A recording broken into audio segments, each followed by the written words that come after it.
ভগবান। প্রত্যেক কঠিন পরিস্থিতিতে এই নামই আছে যা আমাদের উপায় দিয়ে থাকে। ব্যক্তি যান, ভগবানের পুজো করেন, আরাধনা করেন, ব্রত পালন করেন, মন্দিরে যান, পুজো পাঠ করেন, ভগবানকে জাগিয়ে তোলেন, আর তারপর শুরু হয় সমস্ত প্রশ্ন। হে ভগবান, আমার সাথে এরকম কেন হচ্ছে? কেন আমারই জীবনে এত দুঃখ আছে? আমি কিভাবে এর সম্মুখীন হব? আমাকে কেন এত কষ্ট ভোগ করতে হচ্ছে? হে ভগবান, আমি কি করব? আমাকে সাহায্য করুন, কোনো রাস্তা দেখান।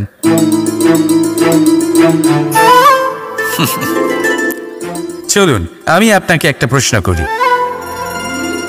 মন্দিরে যাওয়ার চেষ্টা করার আগে আপনি কি জীবনে ততটা চেষ্টা করেছেন যতটা সেই সমস্যাকে দূর করার জন্য দরকার ছিল? দ্বিতীয় প্রশ্ন, ভগবানকে জাগানোর পূর্বে আপনি কি নিজেকে জাগিয়ে তুলেছেন? আপনি কি আলস্য ত্যাগ করেছেন? তৃতীয় প্রশ্ন, ভগবানকে জিজ্ঞাসা করার আগে আপনি কি নিজেকে জিজ্ঞাসা করেছেন যে আমি কেন এত অসফল হচ্ছি? যদি না করে থাকেন তাহলে সবার আগে এটা করুন। আপনি সমস্ত প্রশ্নের উত্তর পাবেন, সমস্ত বিপদের পরিত্রাণ পাবেন। অন্য কোথাও নয়, নিজের ভেতরে তাকিয়ে দেখুন। চেষ্টা করুন নিজেকে জাগিয়ে তোলার। আপনি সফল অবশ্যই হবেন, কারণ এই পরমাত্মা, ওই পরমেশ্বর, ওই পরব্রহ্ম আপনার মধ্যেই তো আছে। রাধা রাধা। সংসারে এমন একটা ভ্রান্ত ধারণা রয়েছে যে সবকিছু ভাগ্যের দ্বারা পাওয়া যায়, কিন্তু ভাগ্য, প্রারব্ধ এ তো সকলের জন্যই সমান হয়। এটা তো ব্যক্তির ওপরে নির্ভরশীল হয়, তার আকাঙ্ক্ষার উপরে নির্ভরশীল হয়, বাসনার উপরে নির্ভরশীল হয়, স্বভাবের উপরে নির্ভরশীল হয় যে উনি সেটা নিয়ে কি করেন। দেখুন, এই প্রসাদ কিন্তু সকলকেই দেওয়া হয়, কিন্তু তা গ্রহণ করবেন কিভাবে সেটা ব্যক্তির উপরে নির্ভর করে। আপনাকে এক উদাহরণ দিই। যেমন ধরুন, দুজন মানুষকে আমি একটা করে মাটির ডেলা দিলাম, সেটা নিয়ে তারা কি করবেন? একজন মানুষ তার ছোট ছোট ডেলা বানাবেন আর পথযাত্রীদের ওপরে ছুঁড়ে মারবেন, হাসি ঠাট্টা করবেন, তাদের বস্ত্র নোংরা করে দেবেন, সেটাতেই উনি আনন্দ পাবেন। অন্যদিকে দ্বিতীয় ব্যক্তি সেই মাটির ডেলা দিয়েই নিজের জন্য একটা কুঁড়ে ঘর বানাবেন। সেই কুঁড়ে ঘর যা রোদেতে, বৃষ্টিতে, ঝড়ে তাকে সুরক্ষিত রাখবে। অনুভূতি, এই অনুভূতি বদলাতে শিখুন। এই অনুভূতি অত্যন্ত গুরুত্বপূর্ণ। ভালোবাসাতেও এই অনুভূতি হলো অত্যন্ত গুরুত্বপূর্ণ। ভালোবাসা সে বন্ধুর সাথে হোক, মা বাবার সাথে হোক, ভাই বোনের সাথে হোক, স্ত্রীর সাথে হোক, যে কারোর সাথে হোক, মনে রাখবেন এই হলো সেই অনুভূতি যা আপনার ভাগ্য নির্ধারণ করে থাকে। তাহলে আসুন আমার সাথে প্রেমের অনুভূতি নিয়ে বলুন, রাধা রাধা। মানুষের কত রকম অনুভূতি হয়, কিন্তু সে সেটাই করে যেটা সে আজ অবধি করে এসেছে, আর এটাই তার সব থেকে বড় ভুল। আপনাকে যদি উদাহরণ দিই, তাহলে একটা গোয়ালা যে ছোটবেলা থেকে একটাই কাজ করেছে, গরুকে চড়িয়েছে, দুধ বের করেছে, সে সারা জীবন সেটাই পাবে, শুধু দুধ। কিন্তু ভেবে দেখুন, যখন এই দুধ কোনো ময়রার কাছে যায়, তখন সে সেটা দিয়ে মালপোয়া বানায়, মাখন বানায়, বিভিন্ন রকমের সুস্বাদু মিষ্টি বানায়, ঘি বানায়। সে বড় কিছু করে, তার বদলে সে বড় কিছু পায়। তাই মনে রাখবেন, যদি আপনি সেটা করেন যেটা আপনি সব সময় করে এসেছেন, তাহলে আপনি সেটাই পাবেন যা আপনি আজ পর্যন্ত পেয়ে এসেছেন। নতুন কিছু করার চেষ্টা করুন, আলাদা কিছু করার চেষ্টা করুন, নিজেকে বদলানোর চেষ্টা করুন, নিজেকে প্রস্তুত করুন, নতুন কিছু করুন। তাই মনে রাখবেন, যদি আপনি এমন কিছু করেন যা এর আগে কেউ কখনো করেনি, তাহলে আপনি এমন কিছু পাবেন যা এর আগে কেউ কখনো পায়নি। তাই নতুন উপায়, নতুন চেষ্টার দ্বারা নতুন কর্মের পালন করুন। নতুন চিন্তা নিজের ভেতরে জাগ্রত করুন, কারণ এই চিন্তাই সত্য হয়ে আপনার জীবনে আসবে। রাধা রাধা। সমুদ্র মন্থন আমরা সবাই জানি এ কিভাবে হয়েছিল। এই মন্থন থেকে কি কি পাওয়া গেছিল? অসংখ্য রত্ন পাওয়া গেছিল, বিষ পাওয়া গেছিল, অমৃত পাওয়া গেছিল। ঠিক সেইভাবেই আমাদের ভেতরেও একটা বিশাল সমুদ্র রয়েছে, যাকে আমরা নাম দিয়েছি মন। যদি এই মনের মন্থন করা হয়, তাহলে এই মন থেকে বিষও বেরোতে পারে আর অমৃতও বেরোতে পারে। তাই মনে রাখবেন, আপনার যে জিহ্বা রয়েছে তা বিষও নির্গত করতে পারে, আবার অমৃত, খারাপ কিছুও করতে পারে, যদিও আপনার মনস্কামনা খারাপ নাও হয়। তাই সবসময় যখন আপনার মুখ থেকে শব্দ উচ্চারণ করবেন, এই মনের মন্থন করে তা করুন। আর আমার সাথে ভালোবেসে বলুন, রাধা রাধা। আপনি কি কখনো শুনেছেন হরিণ সিংহের থেকে পালানোর বদলে তার সাথে লড়াই করেছে? আর এটা তখনই হয় যখন হরিণের শাবক বিপদে পড়ে। যখন তার সিংহের কবলে পড়ার ভয় থাকে, তখন হরিণীও এসে সিংহের সাথে লড়াই করতে থাকে, কারণ সে একজন মা, আর মা তার সন্তানের জন্য সব কিছু করতে পারে। এ হলো মায়ের স্নেহ, যেটা যত নরম হতে পারে ঠিক ততটাই কঠোরও হতে পারে। আর তার সন্তানের মঙ্গলের জন্য সে ক্রোধের সমস্ত সীমা পার করে তার সন্তানকে রক্ষা করেই ছাড়বে। আর সেই জন্যই তো মাকে সন্তানের জীবনে সব থেকে বড় ঢাল বলা হয়। এই মাকে আমার শত কোটি প্রণাম। রাধা রাধা। একে চিনতে পারলেন? একে কুঠার বলা হয়। আপনারা জীবনে কোথাও না কোথাও কোনো না কোনো রূপে এটা দেখেই থাকবেন। একটা ব্যাপার নিশ্চিত, এই কুঠার ছাড়া কোনো বৃক্ষকে কাটতে পারা সরল নয়। এবার আপনি কখনো এটা ভেবেছেন, এই কুঠার এর এই অংশ, এর মুখটাই যদি না থাকে তাহলে কি হবে? এ শুধুমাত্র কোনো বৃক্ষই নয়, তার কোনো ডালও কাটতে সক্ষম হবে না। এবারে ভাবুন, এই শুকনো কাঠের হাতল এ আমরা কোত্থেকে পেলাম? কোনো এক বৃক্ষ থেকেই। সেই ডাল যাকে কেটে ফেলা হয়েছিল, এক বৃক্ষকে কাটার জন্য এই ডালই শস্ত্ররূপে প্রস্তুত।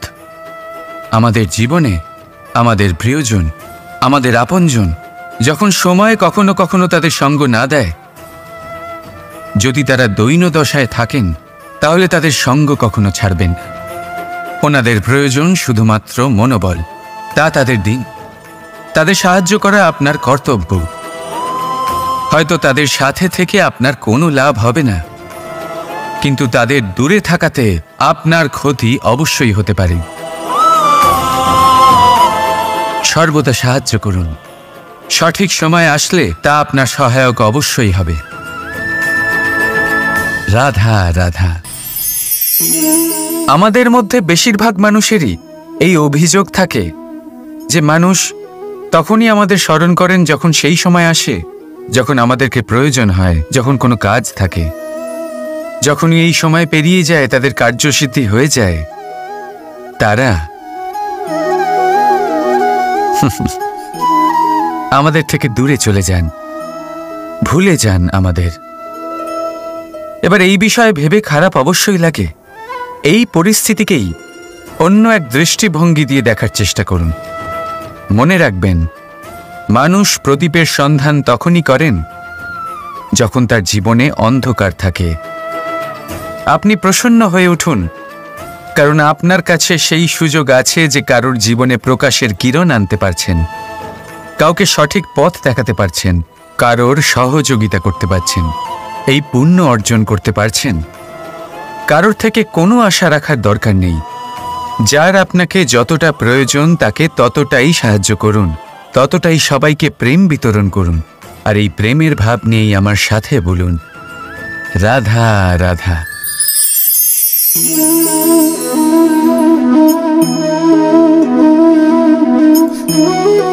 এই শুকনো পাতা দেখতে পাচ্ছেন? এটা কখনো গাছের ডালে ছিল, সবুজ তরতাজা, বৃক্ষকে পুষ্টি দান করত। কিন্তু যেই এটা শুকিয়ে গেল, যেই ও পুষ্টি সরবরাহ করা বন্ধ করে দিল, ওকে ফেলে দেওয়া হলো।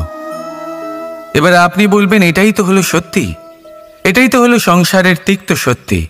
এই সংসার ততক্ষণ পর্যন্তই আপনাকে নিজের সাথে রাখবে যতক্ষণ আপনি নিজেকে উপযুক্ত বানিয়ে রাখতে পারবেন। আমি এটা বলবো না যে এটা হলো মিথ্যে, কিন্তু এটা অবশ্যই বলবো যে এটা সম্পূর্ণ সত্যি নয়। সম্পূর্ণ সত্যি হলো এটাই যে যদি আপনি চান তাহলে চিরকালের জন্য সংসারকে পুষ্টি দান করতে পারেন, আর চিরকালের জন্য সংসার আপনাকে নিজের সঙ্গে রাখতে পারে। কিভাবে? এই শুকনো পাতার উদাহরণই আপনাকে দিচ্ছি। এই শুকনো পাতা প্রথমে টুকরো হবে, তারপরে বৃষ্টির জলের সাথে গলে যাবে, তারপর সার হবে, তারপর সেই বৃক্ষের গোড়াতেই সমাহিত হবে, একটা নতুন অঙ্কুরকে একটা নতুন জীবন দেবে। তাহলে আপনি ভাবুন, আপনি নিজের জীবনের সাথে কি করতে চান? যদি কখনো আপনি পড়ে যান, অসফল হয়ে থাকেন, তাহলে আপনি কি এই উৎসাহ হারিয়ে ফেলবেন, নাকি আবার উঠে দাঁড়াবেন আর আবার এক নতুন সংসারের রচনা করবেন?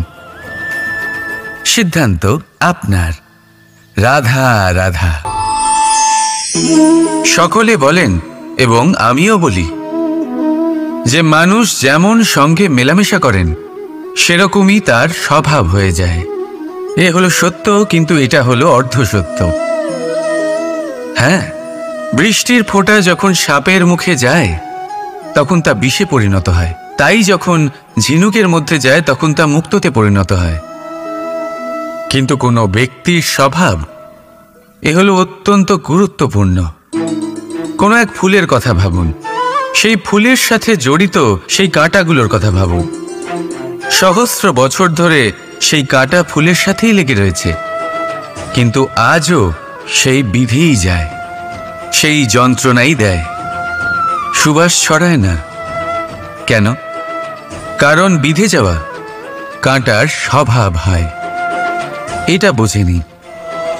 সর্বপ্রথম নিজের মনের ভাবকে বদলাতে শিখুন, তারপরই আপনার সঙ্গের প্রভাব পাল্টাতে পারে। আর যদি আপনি এরকম করেন তাহলে আপনার জগৎ প্রশান্তিতে ভরে যাবে। তাহলে আসুন আমার সাথে ভালোবেসে বলুন, রাধা রাধা। প্রতিজ্ঞা ছোট একটা শব্দ, কিন্তু এর মধ্যে শক্তি অনেক থাকে। যে ব্যক্তি প্রতিজ্ঞা পালন করেন তাতে অটল থাকেন, সংসার তাকে সম্মান করে। আর যে ব্যক্তি এটা করতে পারেন না তিনি বদনামের ভাগীদার হয়ে যান। এবার এটা আমরা সবাই জানি, কিন্তু দেখুন, এই প্রতিজ্ঞার পালন কি যে কোনো পরিস্থিতিতে, সেই যাই হোক না কেন, করা উচিত? অর্থাৎ সংসার এদিক থেকে ওদিক হয়ে যাক, কিন্তু আমি আমার প্রতিজ্ঞায় অটল থাকব, এটা কি উচিত? এবার এটা আমরা বুঝবো একটা উদাহরণের দ্বারা। ধরুন আপনি আজ একটা প্রতিজ্ঞা নিলেন, বনের একটা সিংহকে আপনি রক্ষা করবেন। এ তো খুব ভালো কথা যে আপনি কারোর প্রাণ রক্ষা করবেন। আপনি শিকারীর হাত থেকে ওকে রক্ষা করবেন, ওকে বিপদের হাত থেকে রক্ষা করবেন। এতে প্রকৃতির ভারসাম্য বজায় থাকবে। কিন্তু যদি এই সিংহ নির্দোষদের ওপর আক্রমণ করে, তখনও কি এর প্রাণ রক্ষা করা উচিত হবে? তখনও কি নিজের প্রতিজ্ঞায় অটল থাকা উচিত হবে? না, কারণ তখন এটা পাপে পরিণত হবে। কোনো রকম প্রতিজ্ঞা, কোনো রকম প্রতিশ্রুতি যদি এই প্রকৃতির ধ্বংসতে সহায়ক হয়, যদি ভারসাম্য নষ্ট হয়, তাকে ওখানেই ভেঙে দেওয়া উচিত। আর এটা আপনাকে শিখতেই হবে, সময়ের সাথে আপনাকে বদলাতে হবেই। কারণ যিনি সময়ের সাথে বদলান না, সেই প্রকৃতি তার ব্যক্তিত্ব বদলে দেন। মনে রাখবেন, সেটাই হলো প্রতিজ্ঞা, সেটাই হলো প্রতিশ্রুতি যা এই সংসারের মঙ্গল করে। নয়তো সেটা হলো পাপ, যে পাপের শাস্তি প্রকৃতি আপনাকে অবশ্যই দেবে। তাহলে আসুন আমার সাথে বলুন, বন্দে ধর্মা, বন্দে কর্মা, রাধা রাধা।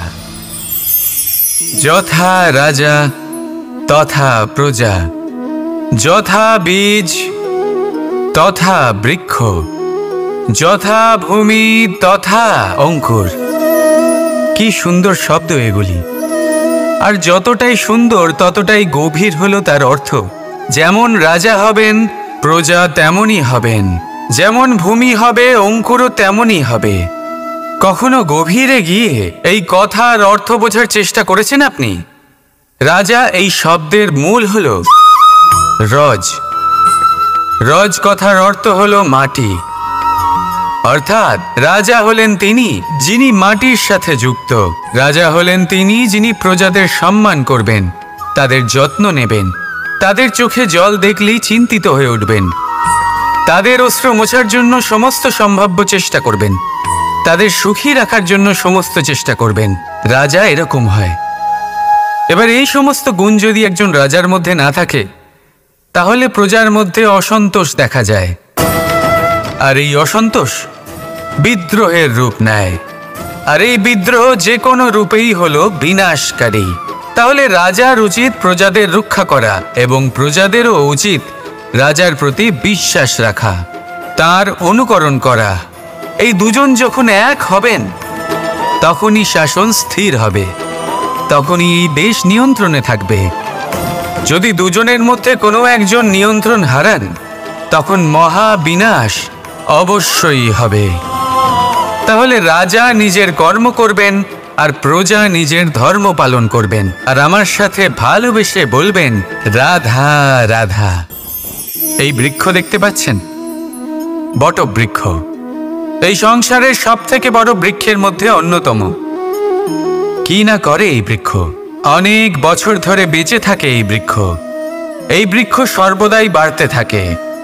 কত পশু পাখিদের এই বৃক্ষ আশ্রয় প্রদান করে। পথ চলতি পথচারীদের এই বৃক্ষ ছায়া প্রদান করে, আশ্রয় প্রদান করে, বিশ্রাম করার জায়গা দেয়, শীতল ছায়া দেয়। বটবৃক্ষ সংসারের সব থেকে বড় বৃক্ষদের মধ্যে একটা বৃক্ষ। এই বৃক্ষের বীজ সর্ষে দানার থেকেও ছোট হয়, কিন্তু তা মাটির মধ্যে সমাহিত হয়ে যায়, নিজের খোলসকে ভেঙে প্রথমবার অঙ্কুরিত হয়। আর তারপরে আস্তে আস্তে আস্তে একটা ছোট্ট বীজ একটা বিশাল বটবৃক্ষে পরিণত হয়। জীবনে যদি সাফল্য পেতে চান, তাহলে এইভাবেই এগোতে হবে। ছোট ছোট পদক্ষেপের দ্বারা এই পথ চলা শুরু করতে হবে। সেই জন্য ছোট কাজ করতে কখনো সংকোচ করবেন না, ছোট কাজ করতে কখনো লজ্জা পাবেন না। যদি এই ছোট ছোট কাজ পূর্ণ নিষ্ঠা দিয়ে, পূর্ণ মনোযোগ দিয়ে, সততার সাথে করতে পারেন, তাহলে এই ছোট কাজের আকার বাড়তে থাকবে। তাই কাজগুলিকে কাজের মতোই দেখতে শুরু করুন। ছোট কাজ বা বড় কাজ এরকম ভাববেন না। তাহলে কর্ম করতে থাকুন। জীবনে আপনার অস্তিত্ব বটবৃক্ষের থেকেও বড় করে তুলুন। তাহলে আসুন আর আমার সাথে ভালোবেসে বলুন রাধা রাধা। কর্ম এবং ফল। মানুষের স্বভাব হলো এটাই যে তিনি নিজের প্রত্যেক পরিশ্রমের প্রতিফল প্রার্থনা করেন। বেশিরভাগ সময় এই ফলাফলের চিন্তা করতে করতে, কল্পনা করতে করতে উনি কর্ম করতে থাকেন যে আমি এই কাজটা করলে এই ফল পাবো। সেই সব কল্পনা করতে থাকেন যা না তার হাতে আছে, না আছে অধিকার, আর না আছে নিয়ন্ত্রণ। উনি শুধু নিজের কর্ম করতে পারেন। উনি কি ফল পাবেন তা তার হাতে কখনোই নেই। তাই আপনিও শুধুমাত্র কর্ম করতে থাকুন, ফলের চিন্তা করবেন না। মনে রাখবেন, শিকড় এবং শাখা যেভাবে একে অপরের সাথে জড়িয়ে, সেইভাবেই একে অপরের সাথে জড়িয়ে কর্ম এবং ফল। যেরকম কর্ম আপনি করবেন, সেরকম ফল আপনি অবশ্যই পাবেন। তাই এই ফলের আশায় কর্মের সময় কখনোই নষ্ট করবেন না, কারণ যে ব্যক্তি সময় নষ্ট করেন, সময় সেই ব্যক্তিকে অবশ্যই নষ্ট করে দেয়। কর্ম করুন নিঃস্বার্থভাবে, ফলের চিন্তা করবেন না, আর আমার সাথে ভালোবেসে বলুন রাধা রাধা। বরদান অত্যন্ত বিচিত্র এক বিষয়, কিন্তু দেখতে গেলে এই বরদান কি না করতে পারে। এক দরিদ্রকে রাজা বানিয়ে দিতে পারে, একজন দুর্বলকে এই সংসারের সবথেকে শক্তিশালী ব্যক্তি বানিয়ে দিতে পারে। কিন্তু আমরা ভুলে যাই এক অত্যন্ত গুরুত্বপূর্ণ কথা। বরদান এই শব্দের শেষে দান লুকিয়ে রয়েছে। এই দান কথাটা অত্যন্ত গুরুত্বপূর্ণ। আমাদের মনে রাখা উচিত এই বরদান আমরা দানে পেয়েছি, আর তাই তার সম্মান করা উচিত, কখনোই অহংকার করা নয়। আর যে ব্যক্তি বরদান পেয়ে অহংকার করেন তার যা ক্ষতি হয় তা হলো এই বরদান তার থেকে কেড়ে নেওয়া হয়। বর অর্থাৎ শ্রেষ্ঠ, অর্থাৎ বরদানের অর্থ হলো একটা শ্রেষ্ঠ দান, এবং তার ব্যবহার যদি আপনি কারোর ক্ষতি করার জন্য করেন তাহলে ক্ষতি শুধুই আপনার হবে। তাহলে এই বরদানের সম্মান করুন, উচিত পথে চলুন, আর উচিত উদ্দেশ্য নিয়ে এর ব্যবহার করুন। সব কিছু ভালোই হবে। তাহলে আসুন আর আমার সাথে ভালোবেসে বলুন, রাধা রাধা। মৌনতা। দেখতে গেলে সংসারের সব থেকে শক্তিশালী অস্ত্র হলো এই মৌনতা। আর দেখতে গেলে আমাদের এই অস্ত্রই কখনো কখনো আমাদেরই ওপর আক্রমণ করে বসে। কিভাবে? অনেক সময় আমরা আপনদের দেখে, তাদের অনুচিত কার্যকলাপ দেখে, অনুচিত কথা শুনে চুপ করে থাকি, ভেবে নিয়ে আমরা যেন কোনোভাবে তাদের আঘাত না করে ফেলি, দুঃখ না দিই, ক্রুদ্ধ না করে ফেলি, ভেবে নিয়ে এই সমস্যা এড়িয়ে যাবে। কিন্তু এইখানেই আরম্ভ হয় সব থেকে বড় সমস্যার। আমরা কিছুই বলি না এটা ভেবে উনি আমার আপনজন, আর সেই ব্যক্তি ভাবেন যে কিছুই বলেন না সেই আমার আপনজন। যদি আপনি সত্যি কাউকে আপনজন মনে করেন তাহলে তাকে বাধা দিতে শিখুন, তার অনুচিত কাজে, তার অনুচিত কথায় তাকে বাধা দিতে শিখুন। তক্ষুনি ওনাকে বোঝান যে উনি কি ভুল করছেন, ওনাকে বোঝান, ওনাকে সঠিক পথ দেখান, সেই পথে ওনাকে চালিত করুন। এটাই হলো আপন ভাবা। আর তার জন্য মৌন থাকা নয়, দরকার গর্জন করা। অনেক সময় অনুচিত কর্মের পথে চলতে গিয়ে কিছু মানুষ এমন ঘুমিয়ে পড়েন যে ওনাদের জাগানোর জন্য মধুর সঙ্গীত নয়, রৌদ্র হুঙ্কারের প্রয়োজন হয়ে থাকে। তাই আপনজনদের জাগান, শ্রেষ্ঠ কর্মের পথে ওনাদের চালিত করুন, আর আমার সাথে ভালোবেসে বলুন, রাধা রাধা। মায়ের আরো দুটো মহান গুণ, সাহস আর সম্বল। সাহস এটা যে সে তার সন্তানের জন্য সব কিছু করতে পারে, আর সম্বল যে সে তার সন্তানকে কখনো ভেঙে পড়তে দেবে না। একবার ভেবে দেখুন, যখনই আপনি আহত হন চিৎকারের আগে মায়ের নাম কেন আসে? ভেবে দেখুন, যখন আপনার শক্তির প্রয়োজন পড়ে, সাহসের প্রয়োজন পড়ে, সামনের পথ আপনি দেখতে পাচ্ছেন যা অত্যন্ত কঠিন মনে হচ্ছে, তখন মুখ থেকে মায়ের নামই কেন বেরোয়? কারণ মা আমাদের সাহস যোগায়, মাই আমাদের ভরসাও যোগায়। মা জানেন কি করে আমাদের আঙুল ধরে আমাদের হাঁটতে শেখাতে হবে। মা এটাও জানে যে কিভাবে কান ধরে আমাদের সঠিক পথে নিয়ে আসতে হবে। এই রকম সাহসী মায়েদের আমার শত কোটি প্রণাম। রাধা রাধা। বসন্ত ঋতু খাঁচায় বন্দি পাওয়া যায়, কেন হয় এরকম? কখনো ভেবেছেন? কারণ কোকিল নিজের ভাষা বলে, আর টিয়া বলে অন্যের শেখানো বুলি। যারা নিজের ভাবনায় দৃঢ় থাকেন, নিজের আত্মার কথা শোনেন, সেটাই করেন আর সেটাই বলেন, তারা এই সংসারে স্বাধীন থাকেন। আর যারা অন্যের বুলি বলেন, আত্মমন্থন না করে, তারা বন্দী হয়ে থাকেন, কখনো খাঁচায় আর কখনো ধারণায়। তাহলে কি হতে চান আপনি? কোকিল নাকি টিয়া? নির্ণয় আপনার। রাধা রাধা। সমস্ত সম্পর্কের ভিত হলো অটুট বিশ্বাস। এখন প্রশ্ন এই যে বিশ্বাস কাকে করা যায়? এটা বুঝতে গেলে আপনাকে আগে বুঝতে হবে যে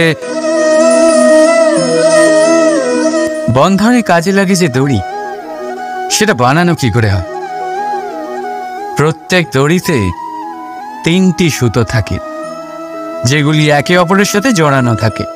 ব্যাস, বিশ্বাসের সাথেও ঠিক এটাই হয়। যদি আপনি তার সাথে বিশ্বাসের বন্ধনে জড়ান, যে আপনার জীবনের এই 3টি সুতো জানেন, বোঝেন। প্রথম, আপনার হাসির পেছনে লুকোনো আপনার কষ্ট। দ্বিতীয়, আপনার ক্রোধের পেছনে লুকোনো আপনার প্রেম। আর তৃতীয়, আপনার মৌনতার আড়ালে লুকোনো আপনার শব্দের আগ্নেয়গিরি, আপনার অসহায়তা। যে ব্যক্তি আপনার জীবনের এই 3টি সুতো, এই 3টি কথা জানেন, যদি তার সাথে আপনি বিশ্বাসের বন্ধনে জড়ান, তার সাহায্যে জীবনের বড় বড় বাধা অতিক্রম করতে পারবেন। রাধা রাধা। উড়তে কে না ভালোবাসে? সাফল্যের মহা আকাশে গমন করতে কে না চায়? সবাই চায়। সবাই চায় যে এই সংসারে তাদের নাম, তাদের পরিচয় সব থেকে ওপরে থাকবে, যে তাদের নাম ইতিহাসে স্মরণীয় হয়ে থাকবে। কিন্তু সবার নাম ইতিহাসে লেখা হয় না। কিছু মানুষ নাম অর্জন করেও অনামী রয়ে যান। কেন? কারণ তারা এই ধরিত্রীর সাথে সম্পর্ক ভেঙে দেন। ভুলে যান এই কথাটা, যে উড়ান সম্পূর্ণ হওয়ার পরে ধরিত্রী তাদের বিশ্রাম দেবে, যে তাদের কীর্তিতে যারা বাহুবা দেন, যারা প্রশংসা করেন, তারা পৃথিবীতেই থাকেন। আর এই পৃথিবীতে থাকা মানুষই ইতিহাস রচনা করে। তাই সাফল্যের আকাশে অবশ্যই উড়ুন, কিন্তু তাদের থেকে একেবারেই বিচ্ছিন্ন হবেন না যারা আপনার এই সাফল্যের মূল ভিত্তি। তবেই ইতিহাসে আপনার নাম হবে, আর তখনই আপনি ভবিষ্যতে প্রসন্ন থাকবেন। রাধা রাধা।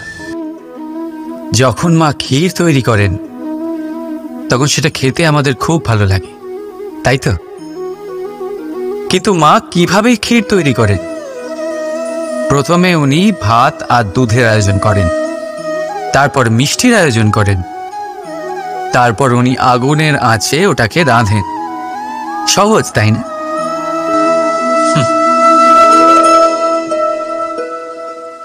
অতটাও সহজ নয়। এই জীবনে আনন্দের ক্ষীর আস্বাদন করার এটাই উপায়, কিন্তু এতে সময় অনেকটাই লাগে। শুদ্ধ শুভ্র দুধের মতো ভাবনায় সদা অটুট সম্পর্কের মধ্যে প্রেমের মিষ্টত্ব মিশিয়ে যখন প্রয়াস আর পরিশ্রমের আগুনের আজে অনেকক্ষণ রাধা হয়, তখন তৈরি হয় আনন্দরূপী ক্ষীর।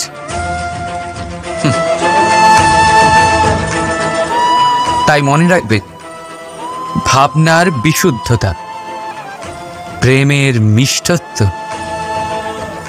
আর আত্মার প্রয়াস, এই 3টি মেশালে তবেই জীবনে আনন্দ লাভ করবেন। রাধা রাধা। ভগবান। প্রত্যেক কঠিন পরিস্থিতিতে এই নামই আছে যা আমাদের উপায় দিয়ে থাকে। ব্যক্তি যান, ভগবানের পুজো করেন, আরাধনা করেন, ব্রত পালন করেন, মন্দিরে যান, পুজো পাঠ করেন, ভগবানকে জাগিয়ে তোলেন, আর তারপর শুরু হয় সমস্ত প্রশ্ন। হে ভগবান, আমার সাথে এরকম কেন হচ্ছে? কেন আমারই জীবনে এত দুঃখ আছে? আমি কিভাবে এর সম্মুখীন হব? আমাকে কেন এত কষ্ট ভোগ করতে হচ্ছে? হে ভগবান, আমি কি করব? আমাকে সাহায্য করুন, কোনো রাস্তা দেখান।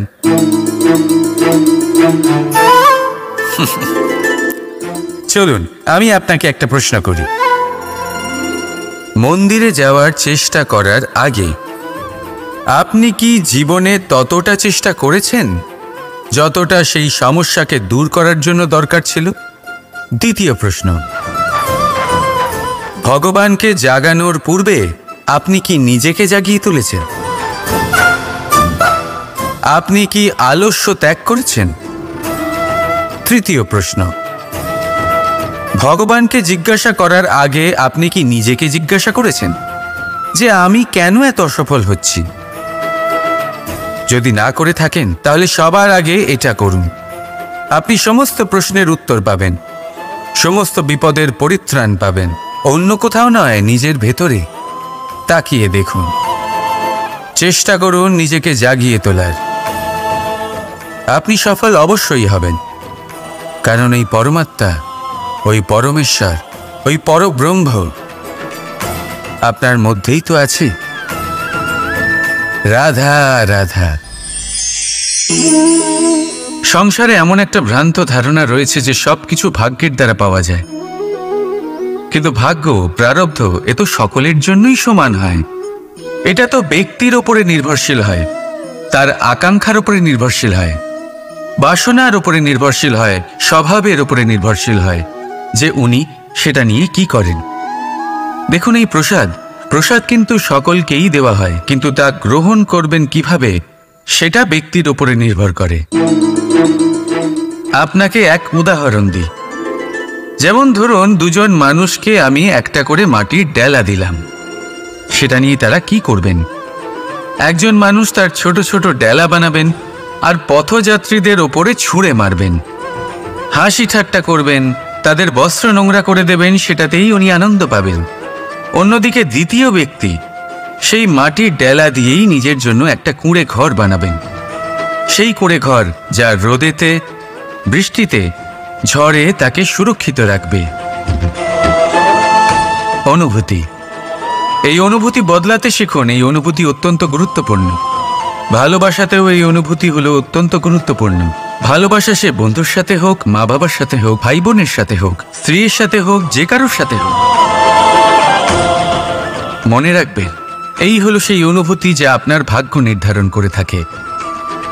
তাহলে আসুন আমার সাথে প্রেমের অনুভূতি নিয়ে বলুন, রাধা রাধা।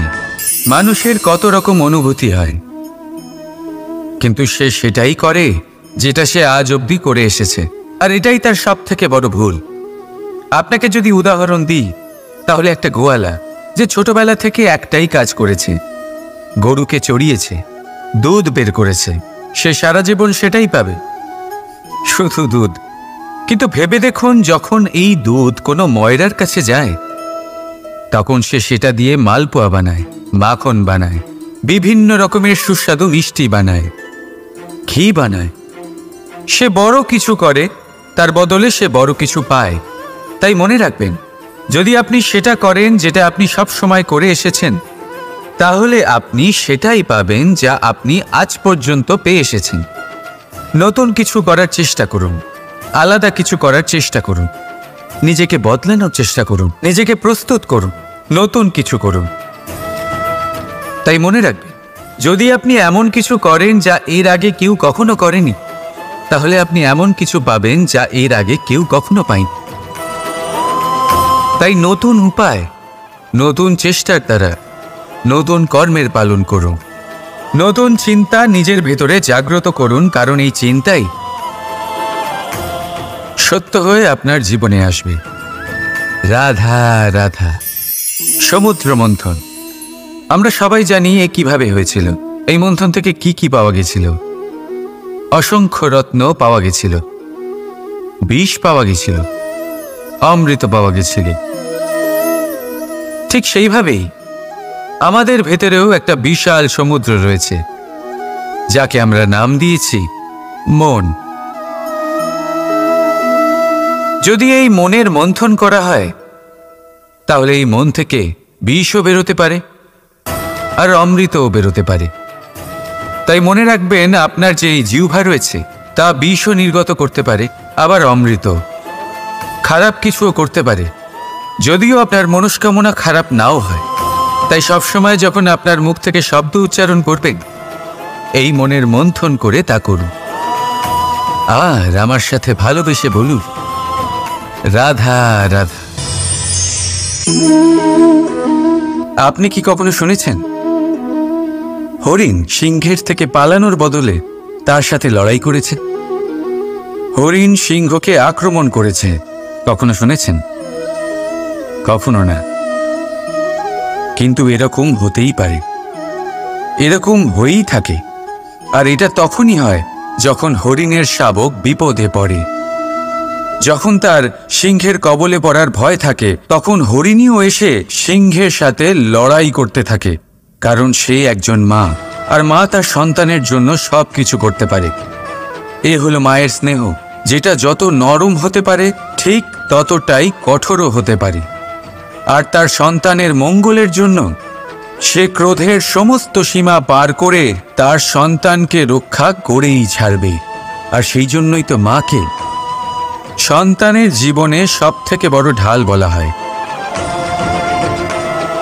এই মাকে আমার শত কোটি প্রণাম। রাধা রাধা। একে চিনতে পারলেন? একে কুঠার বলা হয়। আপনারা জীবনে কোথাও না কোথাও কোনো না কোনো রূপে এটা দেখেই থাকবেন। একটা ব্যাপার নিশ্চিত, এই কুঠার ছাড়া কোনো বৃক্ষকে কাটতে পারা সরল নয়। এবার আপনি কখনো এটা ভেবেছেন, এই কুঠার, এর এই অংশ, এর মুখটাই যদি না থাকে তাহলে কি হবে? এ শুধুমাত্র কোনো বৃক্ষই নয়, তার কোনো ডালও কাটতে সক্ষম হবে না। এবারে ভাবুন, এই শুকনো কাঠের হাতল এ আমরা কোত্থেকে পেলাম? কোনো এক বৃক্ষ থেকেই। সেই ডাল যাকে কেটে ফেলা হয়েছিল, এক বৃক্ষকে কাটার জন্য এই ডালই শস্ত্ররূপে প্রস্তুত। আমাদের জীবনে আমাদের প্রিয়জন, আমাদের আপনজন যখন সময় কখনো কখনো তাদের সঙ্গ না দেয়, যদি তারা দৈন্য দশায় থাকেন, তাহলে তাদের সঙ্গ কখনো ছাড়বেন না। ওনাদের প্রয়োজন শুধুমাত্র মনোবল। তা তাদের দিন। তাদের সাহায্য করা আপনার কর্তব্য। হয়তো তাদের সাথে থেকে আপনার কোনো লাভ হবে না, কিন্তু তাদের দূরে থাকাতে আপনার ক্ষতি অবশ্যই হতে পারে। সর্বদা সাহায্য করুন। সঠিক সময় আসলে তা আপনার সহায়ক অবশ্যই হবে। রাধা রাধা। আমাদের মধ্যে বেশিরভাগ মানুষেরই এই অভিযোগ থাকে যে মানুষ তখনই আমাদের স্মরণ করেন যখন সেই সময় আসে যখন আমাদেরকে প্রয়োজন হয়, যখন কোনো কাজ থাকে। যখনই এই সময় পেরিয়ে যায়, তাদের কার্যসিদ্ধি হয়ে যায়, তারা আমাদের থেকে দূরে চলে যান, ভুলে যান আমাদের। এবার এই বিষয়ে ভেবে খারাপ অবশ্যই লাগে।